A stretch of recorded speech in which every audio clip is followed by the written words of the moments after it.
Добрый день. Меня зовут Ермаков Сергей. Я практикующий психолог, исследователь, поэт, автор и разработчик природно-ориентированной психологии и психотерапии. Кстати, ссылка на видео о том, что такое природно-ориентированная психология и психотерапия, есть в описании. Обязательно посмотрите. Сегодня я расскажу вам о системе, которая позволяет эффективно управлять любыми по сложности творческими процессами и просто объемными задачами. Разговор этот не теоретический, а прикладной. Систему, о которой я расскажу, применяю сам уже многие годы. Именно в практике эта система и была создана. Говоря о своем опыте применения данной системы, отмечу, что суммарно за 10 лет я написал 26 книг, 16 поэтических сборников, один из которых написан на английском, 7 книг по психологии и психотерапии, одну художественную книгу, 2 книги я перевел на английский язык. В это же время я создал природно-ориентированную психологию и психотерапию, а также провел 5-летние исследования ее эффективности. И это только часть всего того, что я делал и чем был занят. Без системного управления столь объемными и сложными творческими процессами я бы не смог сделать и половины. Не говоря уж про то, что я никогда не чувствовал усталости, упадка сил или неспособности сделать то, что было мной запланировано. Кстати, ссылки на некоторые мои книги и материалы будут в описании к видео. Думаю, вам будет интересно с ними ознакомиться. Когда я перечисляю все это, вот то, что я сделал, то вовсе не хвастаюсь, а лишь подчеркиваю, что знаю, о чем говорю, когда буду рассказывать, что система управления творческими процессами работает. Я уже давно развенчал для себя миф о том, что творчество зависит от так называемого вдохновения, и его нельзя систематизировать, управлять им. Можно, если знать как. Переходя к сути, начать нужно с выделения точки отсчета, внутри которой система управления процессами будет разворачиваться. Такой точкой отсчета будет являться годичный цикл. Именно в его рамках мы будем действовать. Год включает в себя несколько ключевых уровней локальности, которые мы подробнее рассмотрим ниже. Первый уровень локальности – это сезонные циклы, у каждого из которых свои цели и особенности. Так, осенне-зимний цикл – это время замедления, подведения итогов, отдыха и восстановления. А весенне-летний – это время приложения усилий и максимального расходования сил. Как это относится к людям? Напрямую. Мы один из видов животных, и хотим мы того или нет, но на уровне биологии и физиологии подчинены общей природной цикличности. Современный человек из-за социальной эволюции во многом утратил понимание сути и форм связи с такой цикличностью, но она-то никуда не делась. Поэтому наиболее здоровым вариантом в плане эффективности является следование природным циклам и их смыслам. В сумме за год получается 7 месяцев с той или иной долей нагрузки и 5 месяцев отдыха и восстановления. Это уже дает возможность оценить объем вашего проекта и приблизительно распределить этапы его выполнения. Общество требует от людей всегда быть на максимуме, круглый год, круглый день, но это невозможно, потому что человек не робот, а мозг наш не компьютер. То есть он может и компьютер, но биологически, а потому одно из главных его стремлений – это экономить энергию и отдыхать. Без этого эффективность резко снижается и повышается травмоопасность. Из того, какие именно функции у разных сезонов, легко понять, что начинать приложение усилий и реализацию проектов необходимо весной, а полностью заканчивать к середине осени. Начинать нужно будет постепенно, подводя организм к пиковым нагрузкам к лету. Думаю, вам уже бросается в глаза противоречие с тем, что обычно принято полагать, что лето – это время отдыха и расслабления. Но это не так. Общая схема сезонного распределения усилий будет выглядеть следующим образом. Начало и первые приложения усилий с середины марта. Далее стабильно нарастающий объем и интенсивность приложения усилий до середины июня, после чего вывод организма на пик прилагаемых усилий и трудоспособности. Этот пик продержится до середины сентября, после чего начнется период плавного замедления, снижения прилагаемых усилий и период подведения итогов, завершения активных процессов.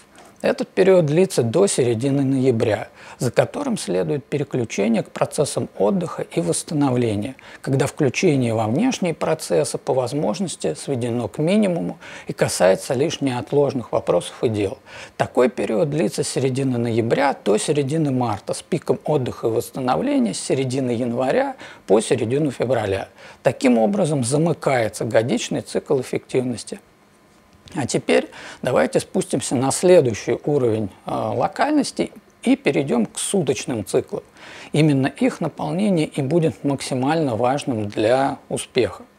Да, кстати, чуть не забыл, увлекшись рассказом. Данная система позволяет именно структурировать процесс расходования сил и времени, но не гарантирует высокое качество вашего результата. Оно уже зависит от ваших талантов, знаний и опыта. Никакая система не сделает вас умнее или профессиональнее в том, чем вы занимаетесь, так ведь? Вот. А теперь перейдем к суточным циклам. Они состоят не только из периода сна и бодрствования, но и из наполнения действиями тех часов, когда мы бодрствуем. Это наполнение – ключ ко всему.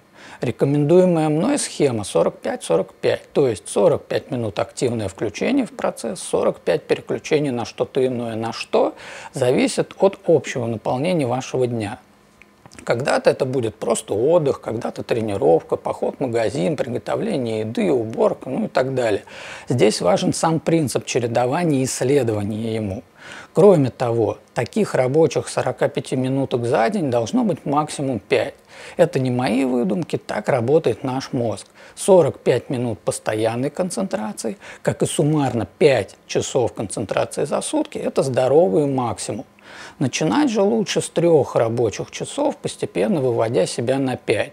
При этом заканчивать рабочее время необходимо самое позднее, в 7 часов вечера. Есть еще два особых момента – сон и питание. Они тоже должны быть скорректированы. Подробно описывать принципы формирования системы питания и коррекции сна не буду в рамках данного видео. Скажу лишь пару общих моментов, имеющих особую важность. Систему питания на протяжении активной части цикла, особенно в период пиковых нагрузок с середины июня по середину сентября, рекомендуется основывать на здоровом дефиците калорий. Дефицит должен составлять, но не превышать 200-300 килокалорий относительно вашего обычного суточного рациона. Состояние тонизирующего голода помогает концентрации внимания, обостряет восприятие и мышление. Уточню, что тонизирующий голод – это не голодание на истощение, и путать здесь не нужно эти вещи. Далее сон. Сон нужно выстроить по схеме. Ложиться в 10:30-11 вечера, вставать 6:30 в 7 утра. В итоге формируется окно активности в 12 часов с 7 утра до 7 вечера. В это окно и нужно уместить 5 рабочих часов. К слову, наш вид относится к дневным животным, поэтому нет никаких так называемых сов. Люди, которым кажется, что им лучше бодрствовать ночью, а днем спать, просто живут с искаженным суточным циклом. И чем сильнее сдвиг в бодрствовании ночью, тем сильнее суточный цикл искажен, и это значит, что корректировать его необходимо. В следовании данной системе самое главное – последовательность и настойчивость. В нее нужно включиться полностью и подстроить под нее все свое расписание, иначе она теряет какой-либо смысл. С марта по ноябрь нужно перейти в особый режим функционирования, как это делает вся природа. Как быть, если задачи менее объемные или наоборот выходят за рамки годичного цикла? Что касается первого варианта, все вообще просто. Когда закончите, тогда и хорошо. Просто оцените оставшееся время и уже принимайте решение, имеет ли смысл начинать какой-то новый проект и новую задачу. Во втором случае, да в общем тоже ничего сложного. Просто при наступлении осеннего периода нужно постепенно снижать нагрузки и подводить итоги того, что удалось сделать, предварительно спланировав, с чего вы продолжите работу следующей весной. Вот такая эта система в общем ее виде. Открытая и настраиваемая, основанная не на теориях и концепциях, а просто на том, как функционирует природа, и мы, являясь ее частью. И если у вас есть вопросы по индивидуальному ее составлению именно для вас, то задавайте, и я постараюсь на них ответить. Да, я знаю, что для многих звучит страшно, ведь получается, что в этой системе нужно отдать контроль, вроде как делать меньше, но почему-то успеть в итоге больше. Да, чтобы получить контроль, нужно отдать контроль, потому что привычный многим контроль, основанный на постоянном напряжении и ускорении, это на самом деле никакой не контроль, а иллюзия. Нужно учиться мыслить, действовать и чувствовать на основе масштабов циклов, от глобального, годичного, к локальному, к суточному. Именно так, через сознательное наполнение времени, обретается позитивный контроль, который и ведет к развитию и творческим успехам. Что ж, на этом я рассказ свой закончу. Благодарю всех, кто досмотрел до конца. Напомню, под видео несколько полезных ссылок обо мне. А вам желаю всего наилучшего и говорю до встречи.